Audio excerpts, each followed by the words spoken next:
Ladies and gentlemen, welcome to episode 32 of Emerald City Sports, the podcast. We got Martin, we got Josh, and we got Jacob looking really goofy right now. What? Um, oh my gosh, that just hurt my ears so bad.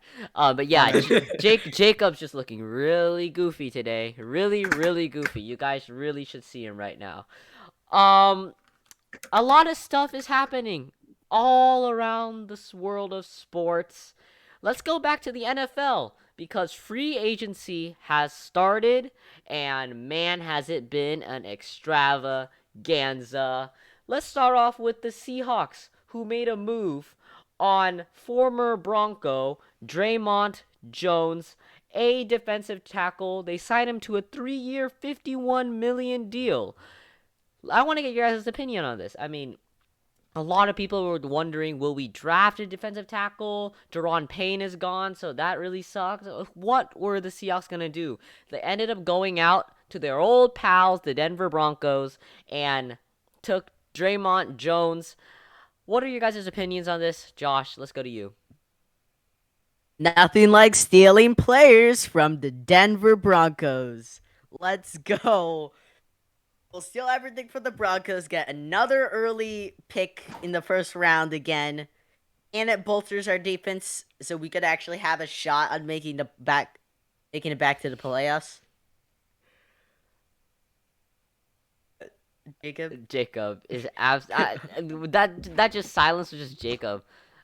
Jacob's just being really goofy. All right, so the full terms for this deal is that it's 3 years, 51.53 million. He gets 23.5 million in year one, and then 35.02 over the next 2 years. So once again, John Schneider and Pete Carroll working their magic, doing a great job working at these team-friendly deals and all that stuff. And I mean, 3 years 51 is pretty dang good for a guy who got 18 sacks in the last 3 years, which is Dre'Mont Jones, and he has been pretty dang impressive in a Broncos team that we all really much know that was not very good last season. He was one of their bright spots. Jacob, what do you think about this signing? Amazing signing. It's exactly what the Seahawks needed too. They need D line. That's probably their biggest concern right now. And getting interior D line guy, we haven't had a good one since I don't know who was our last good one. Well, I Exactly. mean, Puna Ford was good up until this He's year, decent. but it wasn't He's really decent. his fault because they had a scheme change and he didn't really adjust well. But if we're talking like really good, I don't, yeah, you're right. It's been a long time since they've had a Dunlap? really good guy. Maybe? Dunlap was more Bro, do defensive end. no. I think it was more like Yeah, Brandon tackle. Brandon Meeban or something back in like the Super Bowl days, the Super Bowl era. Gotta get That was that. probably our last great one. Yeah, yeah, the belly roll guy. So, I mean, yeah, Draymond Jones a good pick, but then this also brings up the question: what are the Seahawks gonna do at pick number 5? Jalen Carter, who is a defensive lineman, or maybe since you have a defensive lineman already, maybe go Will Anderson, maybe go Miles Murphy, maybe go Tyree Wilson, something like that. What do you guys think of this signing of Draymond Jones? How will it impact the Seahawks with their draft pick at number 5? Josh. I think it bolsters the chance of us trading down. I feel like now that we've basically got our needs kind of filled, unless we really want to go for a quarterback, which doesn't really seem the case, I think we could sell it now and move all our picks to the next draft, and I'd possibly just wait for a decent quarterback. Penix. Oh yeah, that would be Please, please, please. that would be pretty nice if we got Penix. But remember, I mean, 3 years with Gino, I guess Penix could sit behind him, and we'll see what happens. Meanwhile, around the NFL, we have a lot of crazy things going on, like. We already mentioned Derek Carr last week with the New Orleans Saints, but how about Jimmy Garoppolo going to the Las Vegas Raiders, ladies and gentlemen? 3 years, 67.5 million for just a more handsome Derek Carr. I That's mean, exactly what I was gonna say. yeah, I mean he's just a more handsome Derek Carr. That's basically what he is. I mean, at least he's out of the division, I guess, because Jimmy Garoppolo did, as much as I hate to admit it, he did torch the Seahawks quite a few times when he was playing against us. So it's good to see him out of the division. Now Russell Wilson has to deal with Jimmy again. If he even ends up being their starter, you never know. They might draft somebody. A lot of other things happen. A big blockbuster trade in Miami's favor as Jalen Ramsey went to the Miami Dolphins in exchange for a bag of chips and some dice, I guess. I mean, like, I don't know what the Rams I think That was a fleece. the Rams are just Do not the disrespect Hunter Long. But no, like the Rams are probably just blowing everything up now. They're like, we give up. We got the ring. We bought the ring. We made a deal with the devil. Now we'll blow everything up. They give away Jalen Ramsey, which now just completely bolsters Miami's defense. They have Xavier Howard and now Jalen Ramsey. That will arguably be the best cornerback duo in the NFL next season. So big on Jalen Ramsey. And then the Rams, man, only like a third rounder and that Hunter Long guy who nobody knew was on their roster up until that The point. GOAT. The GOAT. The Rams got completely fleeced. Like, even Rams fans know they got completely fleeced. That is just depressing. I mean, what are your guys' reactions to They the don't Rams? want the picks. Yeah, They don't want they the do need the picks though. I mean, what are your guys' opinions on this? I mean, it's really nice to see the Rams blowing everything up because hopefully that means they're not going to be a contender in the division anymore, and we really only need to focus on the Niners. What do you guys think about the Rams doing this? I think they're keeping with their motto. Like, yeah, who cares about all the first rounders we got? We'll just take the third rounder and MVP Hunter Long. Yeah, I mean, that's just great. Going back to the Seahawks here, I mean, while they did gain a defensive tackle, they lost a couple guys. They got rid of Shelby Harris, who cost a lot of money and was supposed to fill up like $9 million in cap space, but now they freed up that $9 million, so that's pretty good. As much as as solid as Shelby Harris was, I mean, yeah, that's a lot of money you got to pay a guy who is just solid. You need a defensive tackle who's up here, which is why we brought in Dre'Mont Jones. He's not gonna fill up as much cap space as Shelby Harris did, so that is an improvement. But also, the Washington Commanders signed former Seahawks linebacker Cody Barton, which really brings question marks into this Seattle linebacker room. I mean, Cody Barton's gone. Jordan Brooks has an ACL injury. I might be speculating, but like, could this mean the return of Bobby Wagner? Jacob, Jacob, what do you think about this? All right. When I first heard we lost Barton, I was really sad because he was great, and he always did that Madden play, the linebacker lurk, where the linebacker would just sit there and then wait for the pass to go over him, jump up, get the interception. Happened like a few times this season, and it really clutched up some of our games. And I saw him when he was playing, I just saw him improve so much throughout the season, and he was great by the end of the season. I was like, oh, I'm so looking forward to this guy. I think he was going to have a great future with Seattle, but I guess not. But now what I'm thinking is, why would we give up such a great asset? Like, he was an amazing guy. A lot of people did like him too. Young, solid linebacker who does not have too much experience. So once he gets that experience, could be, maybe top of the league. But now we have that linebacker spot. It's opening room for Bobby Wagner. I hope so. Bobby Wagner, or maybe even Leonard Floyd. I know that we're getting close with Leonard Floyd. Or, maybe you could draft a linebacker. Who is it? Like Drew Sanders. Trade down, get Drew Sanders. Or even just pick him at 20. I might be a little bit of reach, but he's solid. No, I'm not sure if outside linebackers, you can get Leonard Floyd. Will Anderson, maybe, if he can drop to us. Probably not, but Hopefully, you never know. There's a ton of different guys that we can fill up that void with, outside linebacker, middle linebacker, whatever. What you said about Cody Barton, yeah, he was really good. He improved a lot, but obviously there were still some big time deficiencies in there. He was missing tackles a lot of the time. He wasn't always reading the correct zone. He sometimes get burned by tight ends or burned by running backs or something like that. And so I think that's why Seattle just didn't have enough faith in him. They let him walk. Josh, what did you think about Cody Barton? Big loss to our linebacker, and as you said, just brings up a lot of questions. I don't know if we have the cap room. I mean, according to Overcap, we have $20 million of cap space. I don't know when it was updated. I feel like that could be enough to like sign Bobby Wagner if he takes some sort of pay cut. But like, I don't know. I mean, would the Seahawks even do it? That's my question. And a couple of big things also going around the NFL. I mean, the Baltimore Ravens, they franchise tag Lamar Jackson, which I feel is like complete disrespect to him because he Oh yeah. definitely deserves to earn a lot more.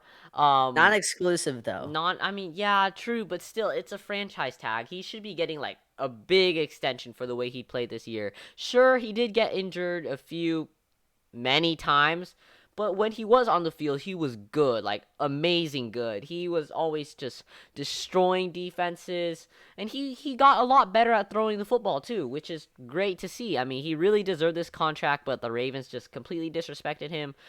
Maybe this year he will show them, give me that extension. I mean, I deserve it. I'm going to prove it to you on the field right now. What do you guys think about this whole Lamar Jackson fiasco in Baltimore? Josh, you go first.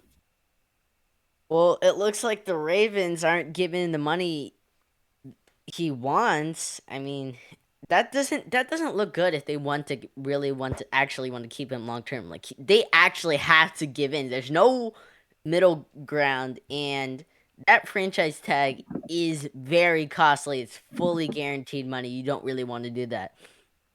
That non-exclusive tag though is, I mean, yes, you get two first round picks, but you lose Lamar Jackson. So I just, yeah, I mean, I think it's the best move the Ravens could do without handing him the money. But I think it's a long term solution. No.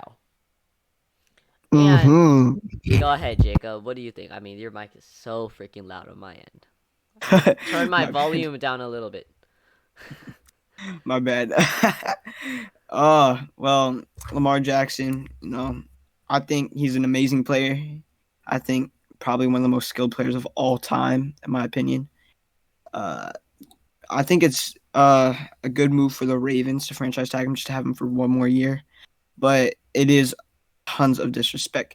I don't think the Ravens are going to have him long term. What the Ravens are doing, I think, is smart. Just get him for 1 year, move on to another quarterback because it's kind of obvious Lamar does not like Baltimore. But Baltimore likes Lamar Jackson. Who doesn't like Lamar Jackson? I mean, there's a lot of people who don't. But who doesn't like Lamar Jackson as a player and what he can do on the field? They just need to get him some receivers or something if he doesn't want to leave, which he probably will. And this is disrespecting Tyler Huntley. I mean, even though he did not deserve to be in the Pro Bowl, he was still in the Pro Bowl. You can't take that away from him. So I think that's a little bit disrespectful, in my opinion. Okay. And then the Atlanta Falcons have really been making moves. I mean, their biggest move, well, one of their moves was trading for Jonnu Smith, so another tight end to add to that pack.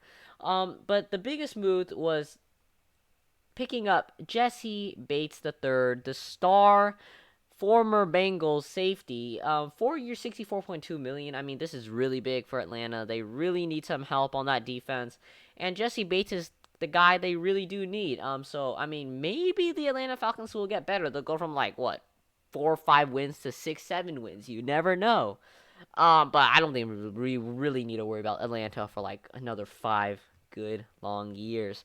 All right, that free agency stuff, we will be keeping an eye on it throughout this week because there have been just rumors swirling all over the place about Seattle possibly picking up Leonard Floyd, who was a Ram, picking up Bobby Wagner, a homecoming for Bobby Wagner, who was also a Ram.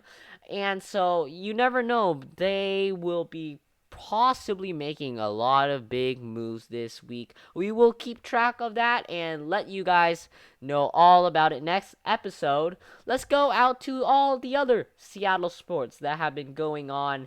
Let's go first to the Seattle Sounders. After starting off Oh my gosh, my earbud stuck.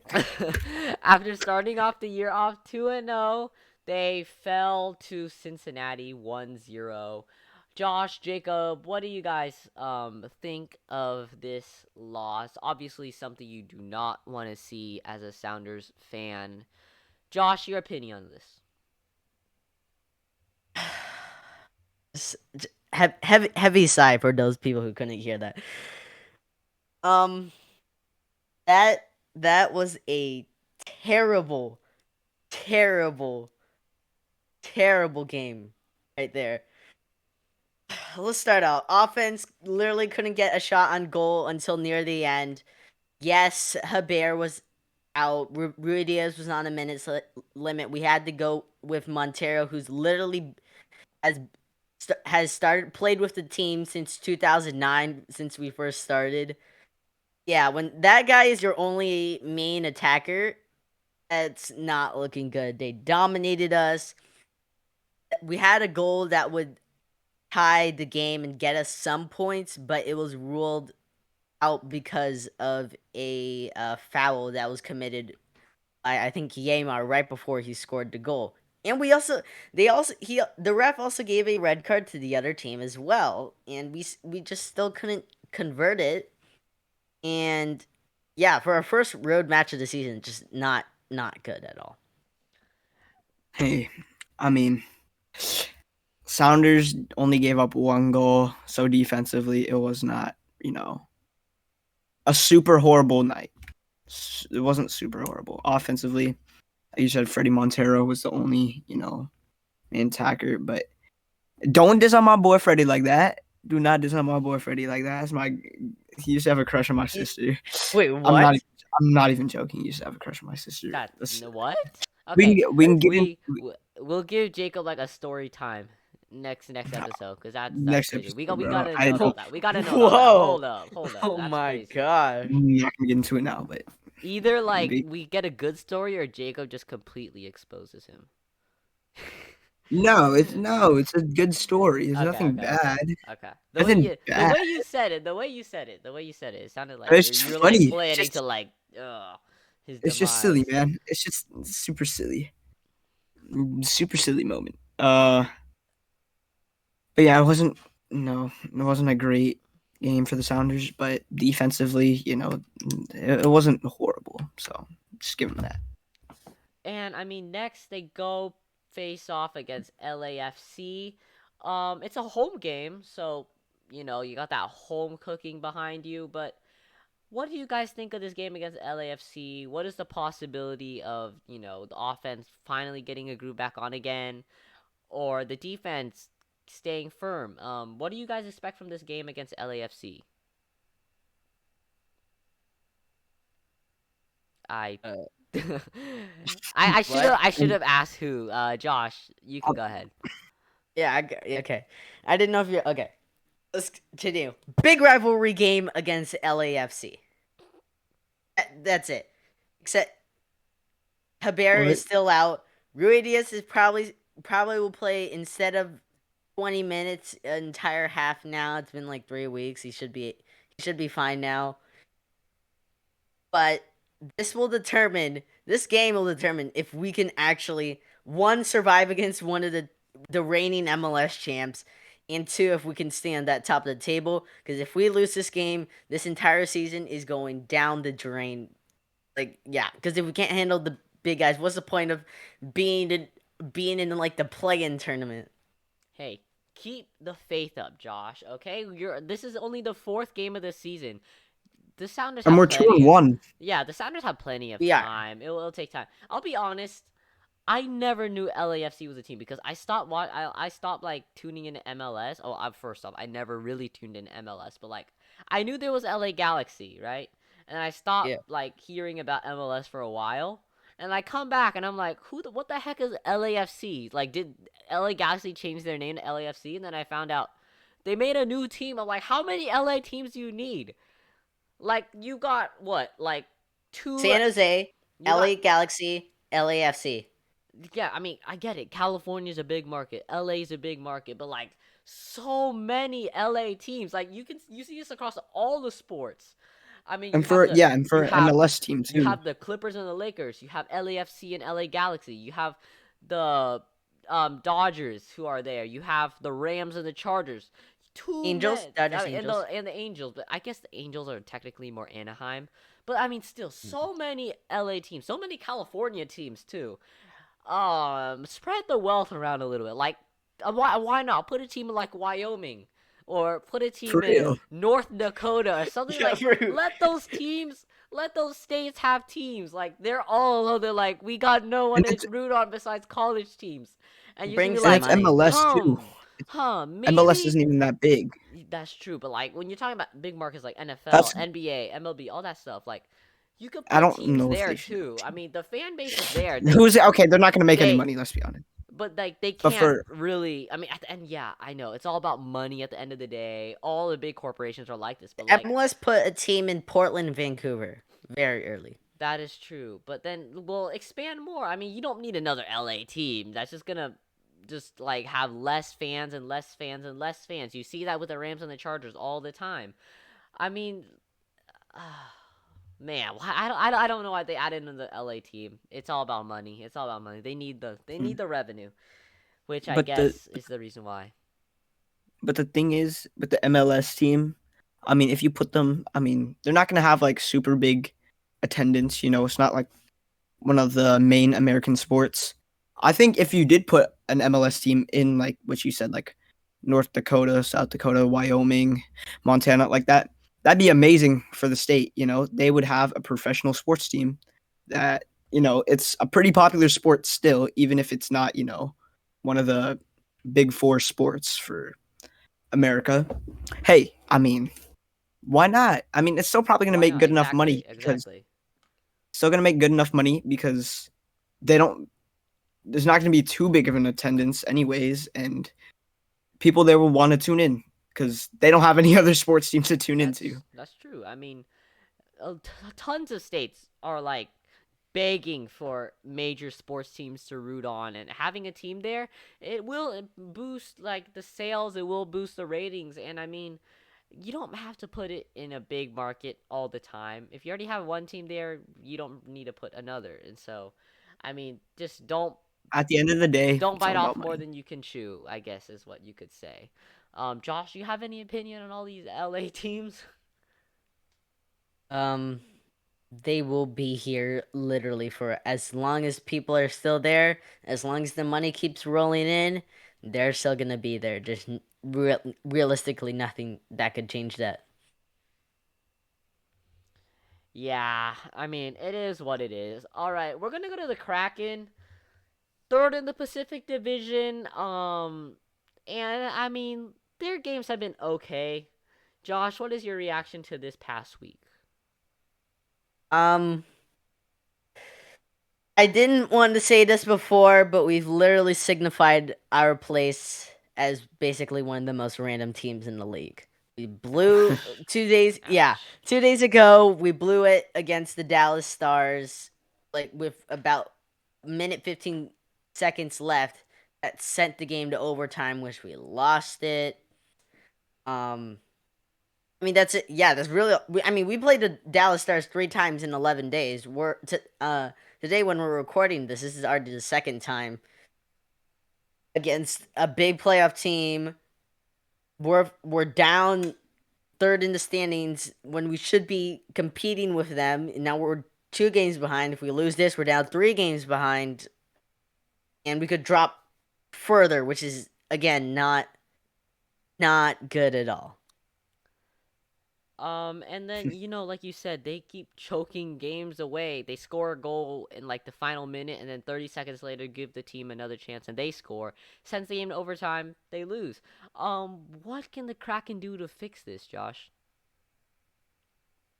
I really think they should have done something on the trade deadline and get more defensive. I get it. The GM thinks that we had a solid group, but if you like I mean, look at it. We're third in the Pacific in a complete turnaround. Yes, but when you look in those finer details and see how we got those points, we've sent a lot of games to overtime. I'm sure you guys have noticed that. And those we've racked up a lot of overtime loss points, which doesn't. Yes, it puts us in the standings, but that does not make us a good team at all. And that all it's just even with Megna that we picked up from the Sharks, we just couldn't do anything with our defensemen. Defensemen are literally watching the puck. Gruber has to try to save it, but he's awful too. Can't make the save. We all lose. There you have it, ladies and gentlemen. Your weekly Kraken update coming from Josh. The Seattle Kraken are one of the teams in the NHL. Let's go to the Seattle Mariners. The most team of all time. Yeah, they're just the most team of all time. Most of their big time players are in the World Baseball Classic, so we don't need to worry about these spring training games so much. They're more just for fighting for roster spots, possibly. As you know, Julio, Teoscar, Eugenio, heck, Harry Ford, they're all in the World Baseball Classic playing for Brash. their respective countries. Matt Brash in there too. And so let's look a little bit ahead to the regular season. I mean, what are you guys expecting from this Mariners team? Most of the guys there are still going to be the same, and Jacob has a big reaction. Let's hold off on the Mariners news really quick. Jacob, do you have breaking news for us? Not super big news, but it's happening right now. USA's beating Canada 12-1 World Baseball Let's Classic. go. Dang. It's the third inning, by the way. Mercy just rule. letting you know. Mercy rule. Too in the- many. in This the is like what the first 20th time they're inning. gonna have the mercy rule in the World Baseball Classic. Like, You gotta wait till They the should- 7th, right? no, the Korea game went. The Korea China game went like 22-2, and they ended it in the 5th inning. Gotta end in the 5th. Oh, okay. So it ends in the 5th. Yeah. Okay. Man, Tim Anderson. You know, since we're on the topic of trick- World Baseball Classic, let's just move away from the Mariners real quick. We can talk about them later once all the guys come back. Yeah, you guys are talking about the World Baseball Classic. Team USA is destroying Team Canada 12-1. I mean, but while they're lost to doing this, Mexico. I mean, they lost. Yeah, like you said, they lost to Mexico. I believe it was like 11-5. Oh, no. They have stars on that US team, but the thing that's really lacking, as you could tell, they gave up 11 points. And whose fault is that? The pitchers. They don't really have really big time pitchers in there to help them out. Josh, I mean, out of all the guys in that US team, who has really stood out to you? I haven't really been watching the baseball classic. Let's give props to Mike Trout. I mean, or USA players haven't been giving like big time players haven't been choosing to go to the WBC lately, even though it's actually very, very popular, especially in Asia as well. Just props to Mike Trout. I think he's done well. I think he hit a home run. Maybe, probably. I mean, probably he hit a home run. Yeah. But to use his skills to actually bring USA to actually win in their own sport that we created. Yeah.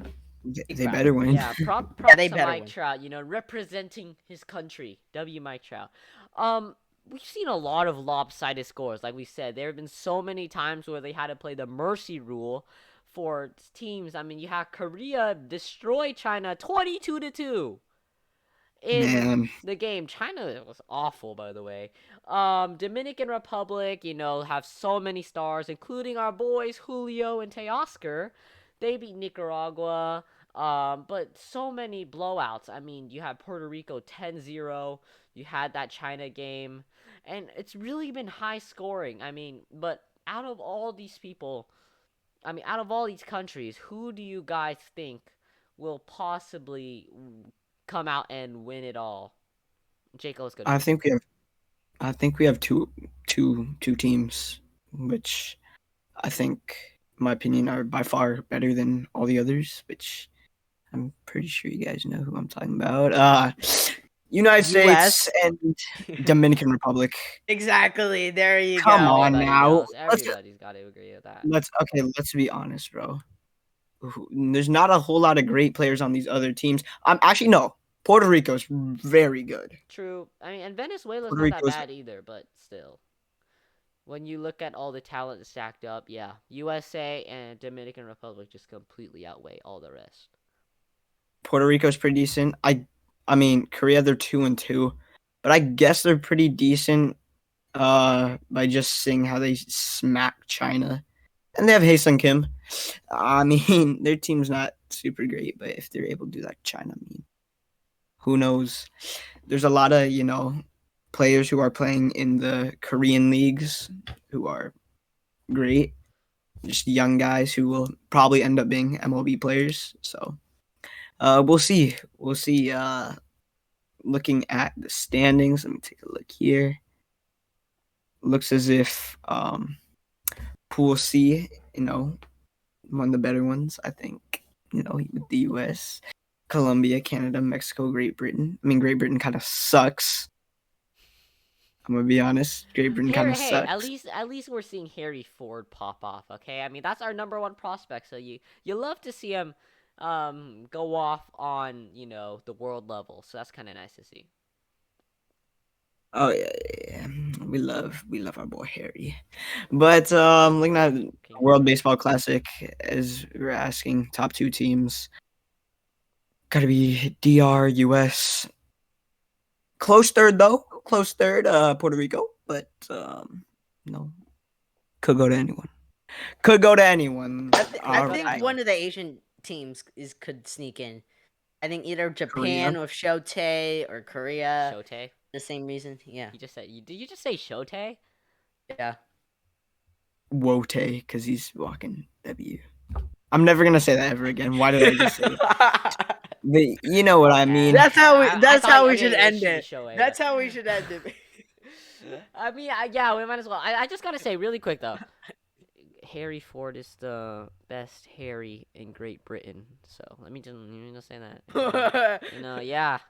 I said what I said. Kane. I said what Harry I said. Kane. I said Harry no. Kane? Harry Ford is the best Harry. in Harry Britain. Kane. He's better than Harry Kane. He's better than Prince Harry. Who? I mean, that guy Prince Harry, bro. Anyways, And yeah, better Harry, than the Harry other Ford is- Harry that we don't want to mention, because then some girls are gonna get pretty mad at it. Harry Potter. No, Great no, no, Britain, no, no, this no. is Great Britain. Harry if you're watching Styles. this, I'm talking about welcome Harry to the Styles. No one podcast. cares But about this is Harry satire. Styles, bro. No Come one on. cares about I Harry said Styles. what Come I on. said. Somebody's gonna find this. Some girl's gonna find this video, and we're all gonna get canceled just for saying we don't care about Harry Styles. But yeah, that will end. Hopefully they don't. That will end episode 32. We're all really wacky dudes. We'll see you guys next time. Episode 33. We're gonna keep an eye on free agency for you guys, and we'll see you guys next time. Always root for Seattle sports, and we'll see you guys soon.